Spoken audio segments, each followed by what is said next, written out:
Talvez você que esteja assistindo o Manual do Mundo aí do outro lado entenda tudo de motores, tenha crescido numa oficina ou trabalhe com carros, mas a maioria das pessoas, assim como eu, quando abre a tampa do motor do carro, enxerga isso aqui.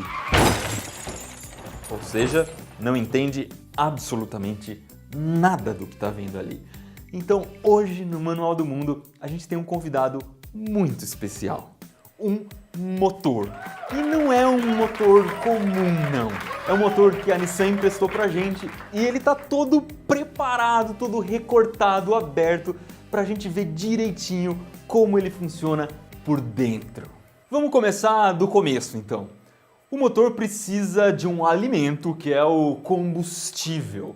No caso desse motor aqui é o motor flex, álcool ou gasolina. Lá dentro do motor, o combustível vai liberar a sua energia química para fazer o motor funcionar. Essa energia química acontece numa combustão, ou seja, o combustível pega fogo. E para o combustível pegar fogo, ele vai precisar de oxigênio. E esse oxigênio vem do ar que está em volta do motor. Então vamos entender nesse motor aqui como ele é alimentado com o combustível e com o ar. O ar primeiro vai ser filtrado e depois vai entrar no motor por essa peça preta aqui. Ele vai ser distribuído por esses 3 canos. A gente não está vendo aqui os 3 canos porque eles foram cortados para que a gente enxergasse melhor. Mas o ar passaria exatamente por onde estão essas 3 luzes azuis. E o ar vai se encontrar com a gasolina aqui embaixo, já já a gente chega lá. Ou a gasolina ou qualquer outro combustível.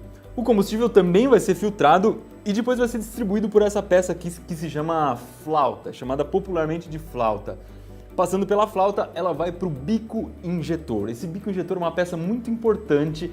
Ela é um tipo de um spray que faz o ar se misturar muito bem com o combustível. É essa pecinha preta aqui. Então quando você passa na frente de uma oficina e está escrito limpeza de bicos, é exatamente essa peça que eles vão limpar, porque ao longo do tempo ela pode ficar meio entupida e atrapalhar o funcionamento do motor. Então o combustível e o ar vão se misturar nesse espaço aqui. Aqui embaixo existem 2 torneirinhas, essas 2 torneirinhas se chamam válvulas, elas vão abrir agora, ó, abriram, e elas é que deixam a mistura de ar com combustível entrar nesse espaço que tem aqui embaixo. Esse espaço se chama cilindro. E agora que entra a parte mais legal do motor, porque agora a gente vai começar a ver a combustão, a hora que o combustível pega fogo e libera toda a sua energia e faz o motor girar. Então é muito importante entender o que é exatamente o cilindro. É um espaço que existe lá dentro do motor para a combustão acontecer dentro dele. Ele se chama cilindro porque ele tem um formato cilíndrico. E ele é muito parecido com isso aqui, com uma seringa de aplicar injeção. Então a gente pode ver aqui que o espaço do cilindro é esse, e embaixo do cilindro tem uma peça que se chama pistão, que é o equivalente a essa parte preta aqui da seringa. A maioria dos carros que a gente vê andando na rua tem 4 cilindros. Esse motor aqui é um motor que a Nissan está trazendo agora para o Brasil, que tem 3 cilindros. E antigamente, quando eu nasci, mais ou menos, era muito comum ter carros de 6 cilindros, que o pessoal chamava de 6 canecos. Eram carros que consumiam um combustível absurdo, mas quando você ouvir 6 canecos, significa que tinha 6 cilindros. E dentro desses cilindros, o combustível é queimado de um jeito muito especial. Esse aqui é um motor de 4 tempos. Praticamente todos os carros que a gente conhece usam motores de 4 tempos. Então vamos entender como funcionam esses tempos para entender como o combustível é queimado lá dentro. Vamos então recapitular. A gente tem aqui uma mistura de ar com combustível. Aqui embaixo está o pistão, que é aquela parte que equivale ao êmbolo da seringa. O primeiro tempo do motor se chama admissão. Por quê? Porque a mistura de ar com combustível vai entrar no cilindro. Então o pistão vai abaixar e para deixar a mistura entrar, as 2 válvulas vão abrir. Vamos ver acontecendo então agora a admissão. Você viu as 2 válvulas abrirem e o pistão descer. Então agora a gente tem aqui um cilindro cheio da mistura de ar com combustível. O próximo tempo, o segundo tempo, vai ser a compressão. As 2 válvulas vão fechar e o pistão vai subir. Então ele vai apertar a mistura de ar com combustível aqui.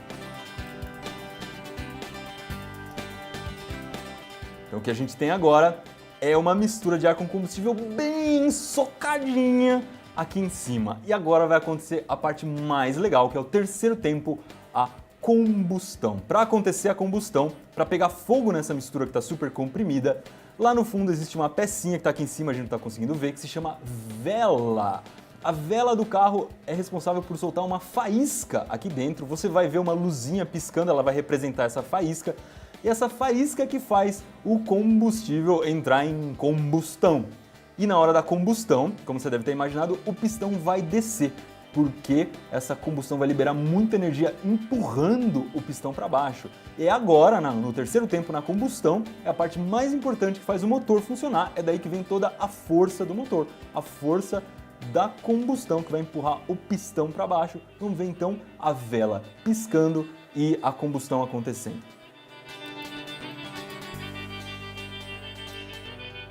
O pistão foi empurrado para baixo e agora vem a última parte, que é o escape. Por quê? Existiu uma queima aqui dentro e aqui dentro está cheio de fumaça. A gente precisa jogar fora essa fumaça para o motor continuar funcionando com uma mistura limpinha aqui para o próximo ciclo. Então, agora eu vou mudar a câmera de posição, porque a gente precisa ver outras duas válvulas que estão lá atrás. Essas válvulas vão abrir para deixar a fumaça escapar e o pistão vai subir empurrando essa fumaça para fora. Agora você está conseguindo ver direitinho. Aqui em cima estão as duas válvulas da admissão, que deixam entrar a mistura de ar com combustível, e lá no fundo tem duas válvulas do escape. São essas duas válvulas que vão abrir agora no quarto tempo do motor. Você está vendo agora a parte de trás do motor. Depois que a fumaça é liberada pelas válvulas, ela vai ser coletada por esses canos aqui. São 3 porque o motor tem 3 cilindros. Você deve imaginar que no motor do carro, na hora que o carro está funcionando, isso aqui é extremamente quente. Então se você vê o motor funcionando, você já sabe que você não pode botar a mão nessa peça aqui. Depois toda a fumaça se junta e essa peça gorda aqui já é o primeiro abafador do escapamento. Ele serve para diminuir o barulho do motor, para ter menos barulho lá no escapamento e daqui a fumaça já segue embora. Agora que você entendeu os 4 tempos do motor, vamos ver tudo isso funcionando junto, um tempo atrás do outro. Então, abriu a válvula, entrou o combustível, a admissão, comprime, solta a faísca, combustão, empurra o pistão para baixo, solta a fumaça pelo escape. De novo, entra combustível, comprime, solta a faísca, acontece o fogo, empurra o pistão para baixo e vai embora pelo escape e começa tudo de novo. Tem uma coisa muito bacana que eu não sei se você reparou, que é que esses 4 tempos do motor acontecem nos 3 cilindros ao mesmo tempo. Não é só no cilindro do meio, eu usei o do meio como exemplo, mas nos outros 2 do lado isso também está acontecendo. Mas esses 4 tempos não coincidem nos 3 cilindros. Por exemplo, enquanto num está acontecendo a admissão, no outro está acontecendo a combustão, no outro está acontecendo o escape, e assim eles vão trabalhando de forma sincronizada. Se fosse o mesmo tempo nos 3 cilindros, imagina só, a gente ia ter, por exemplo, uma combustão acontecendo nos 3 cilindros ao mesmo tempo. Ia dar um baita de um tranco e o motor ia começar a chacoalhar loucamente. Não é isso que acontece. Como os tempos são diferentes em cada cilindro, ele vai mexendo de um jeito coordenado e o motor treme muito pouco. Bom, outra coisa interessante, para a gente continuar entendendo como funciona o motor. Eu disse que ele parece com essa seringa aqui, e como você reparou, a seringa faz um movimento de vai e vem, igualzinho a gente está vendo no cilindro aqui, o pistão está fazendo um movimento de vai e vem. Mas o motor gira. Como é que o movimento de vai e vem se transforma num giro? Para isso, vamos dar uma olhada de novo bem perto da seringa aqui. Como eu disse, essa parte externa aqui da seringa é o cilindro, o êmbolo seria o pistão e eu ainda tenho o cabo aqui da seringa. Eu não sei o nome disso aqui na seringa, mas no carro, essa peça aqui se chama biela. Ela fica presa aqui no pistão. Então a gente tem 3 bielas, uma para cada cilindro, 3 bielas que ficam subindo e descendo aqui dentro do motor. Embaixo da biela existe uma peça bem esquisita que se chama virabrequim. O virabrequim é como se fosse uma manivela, mas uma manivela que tivesse espaço para 3 mãos pegarem ao mesmo tempo. Então é uma manivela que fica lá presa nas bielas e as bielas vão girando. Aqui eu estou mostrando com 2, eu não tenho um terceiro braço para mostrar. E isso faz o movimento de vai e vem se transformar num movimento rotativo. Dá uma olhada lá dentro do motor. Então aqui a gente pode ver a biela, é essa peça aqui, essa peça que está na vertical, ela está indo e voltando, está presa numa manivela muito esquisita, que é o virabrequim. Você pode ver que existem 3 bielas, essa última aqui não está dando para ver direito porque o bloco do motor está tampando, e elas estão virando 3 manivelinhas ali que estão fazendo o virabrequim girar. E como é que esse movimento do virabrequim é transmitido para o resto do carro? Bom, ele vai sair aqui desse lado do motor, girando aqui. Aqui já iria acoplada a embreagem do carro. Então ele já sai aqui para a embreagem, que depois passa pela caixa de câmbio, que depois vai distribuir isso para as rodas do carro. Bom, a gente já entendeu como é que o motor faz girar. Agora tem alguns acessórios aqui no motor que estão lá do outro lado, que é legal a gente entender. Aqui está a outra ponta do virabrequim. E esse movimento do motor faz movimentar aqui duas coisas muito importantes. Primeiro, uma corrente metálica, que você não está vendo direito aí, mas daqui a pouco a gente olha em detalhe. E a outra coisa, essa correia aqui, essa peça preta que está correndo aqui. Essa peça preta nesse motor faz movimentar duas coisas muito importantes. A primeira é o compressor do ar-condicionado, que é isso aqui. É ele que faz o ar-condicionado funcionar. E você viu aqui que o ar-condicionado só funciona por causa do motor. Então, o que acontece? Quando você liga o ar-condicionado, você força um pouco mais o motor. É como se o carro estivesse carregando alguma coisa mais pesada. Isso quer dizer que, com o ar-condicionado, o motor consome mais combustível porque ele se esforça mais. Outra coisa que a correia faz movimentar é essa outra peça aqui, que é um gerador de energia elétrica. É o alternador do carro, é ele que carrega a bateria. E sem energia elétrica, o carro não funciona. Por quê? Porque a faísca da vela, que a gente viu lá na parte de combustão do motor, a faísca que faz a mistura de oxigênio com combustível entrar em combustão, ela é uma faísca de energia elétrica. Então a gente precisa de energia elétrica para fazer o motor funcionar, e não só o som do carro e lanterna, etc. Vamos então agora dar uma olhada nessa corrente aqui. Aqui está a corrente metálica que eu falei, lá embaixo ela está sendo movida pelo virabrequim também, e ela vai fazer funcionar o comando de válvulas. O comando de válvulas fica na parte de cima aqui do motor. Eu vou virar para que você possa ver de pertinho. Ele está aqui embaixo dessa peça de acrílico. Você não conseguiria ver se fosse um motor comum. Esse motor aqui tem essa coisa de acrílico em cima justamente para que a gente possa enxergar lá dentro o comando de válvulas.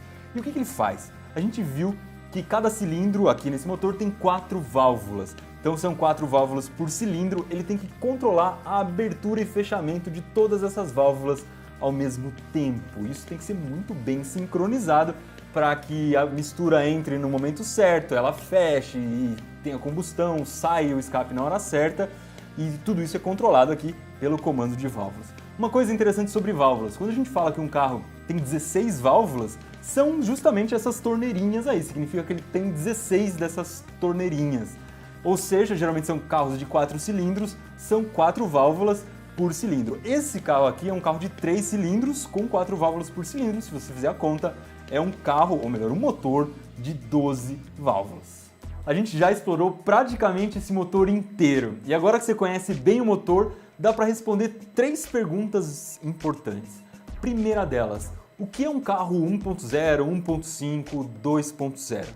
Esse número é o espaço que existe aqui dentro do cilindro. Se a gente pegar esse espaço que vai da válvula até o começo do pistão, quando o pistão está lá embaixo, e encher de água e fizer isso nos 3 cilindros, esse carro aqui é 1.0, por exemplo, daria exatamente 1 litro. Então isso significa que com todos os cilindros bem abertos, cabe ali dentro 1 litro.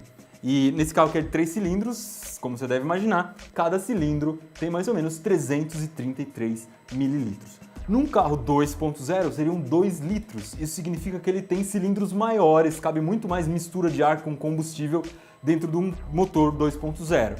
Isso quer dizer que o motor 2.0 vai ser muito mais forte, mas também ele vai gastar muito mais combustível. E sabendo disso, a gente pode entender também o número das motos. Uma moto 125, por exemplo, normalmente tem um cilindro só, e nesse cilindro cabe 125 mililitros da mistura de ar com combustível. Segunda coisa, por que a gente coloca óleo no motor? O óleo vai exatamente nesse lugar aqui, nessa parte de baixo, que é onde fica o virabrequim e as bielas. Essa parte que guarda o óleo se chama cárter. E o óleo fica ali para lubrificar essas peças que ficam se movimentando loucamente muitas vezes por segundo. Isso significa que se você não trocar o óleo do carro, essas partes vão ficar mal lubrificadas e você corre o risco de estragar todas essas peças e o resto do motor todo, porque se aquilo ali começar a funcionar tudo errado, vai comprometer todo o resto do motor. E é por isso também que a gente usa em alguns carros um protetor de cárter, que é uma espécie de um escudo que vai embaixo do carro, para caso você passar em cima de alguma pedra e essa pedra bater muito forte embaixo do carro, bater no cárter, não furar o cárter. Porque se você furar o cárter batendo numa pedra, vai vazar todo o óleo e aí você vai ter o mesmo problema, vai parar de lubrificar as peças e vai comprometer completamente o motor. Terceira e última questão, por que a gente coloca água no motor? Não é para lavar o motor não, é para resfriar o motor. Você deve ter imaginado que com tanta combustão acontecendo lá dentro, com tanto combustível sendo queimado dentro do motor, ele deve esquentar muito. Então essa peça toda aqui que envolve o cilindro, se chama bloco do motor, ela tem que ser resfriada, porque ela vai esquentar pra caramba. E a água corre aqui dentro, em furinhos que existem dentro do bloco do motor. A gente consegue inclusive ver alguns furinhos aqui entre os cilindros e a água que vai correr ali. E como que essa água esfria o motor? Ela passa por aqui e depois ela passa por uma outra peça que não está aqui nesse motor, que se chama radiador.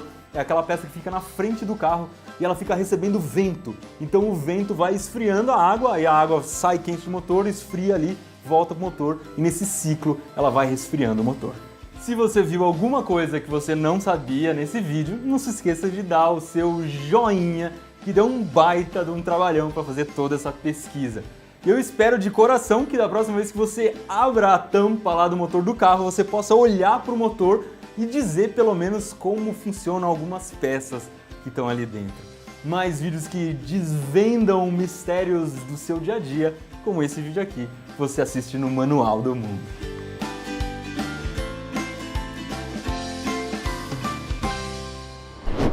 Para você que gosta de carros, esse aqui não é o primeiro vídeo do Manual do Mundo que a gente fala de carro. Tem muitos vídeos do Manual do Mundo com utilidades para você fazer com o seu carro. Como fazer um sensor de estacionamento de pobre, como fazer uma pegadinha no escapamento do carro, como encher o pneu do carro usando uma bomba de encher pneu para bicicleta. Tem uma montanha de coisas legais para você quebrar galho no seu carro. Então eu tô deixando aqui embaixo, nos dois lados aqui, se você clicar, você vai poder ver uma lista de vídeos do Manual do Mundo que falam de carros.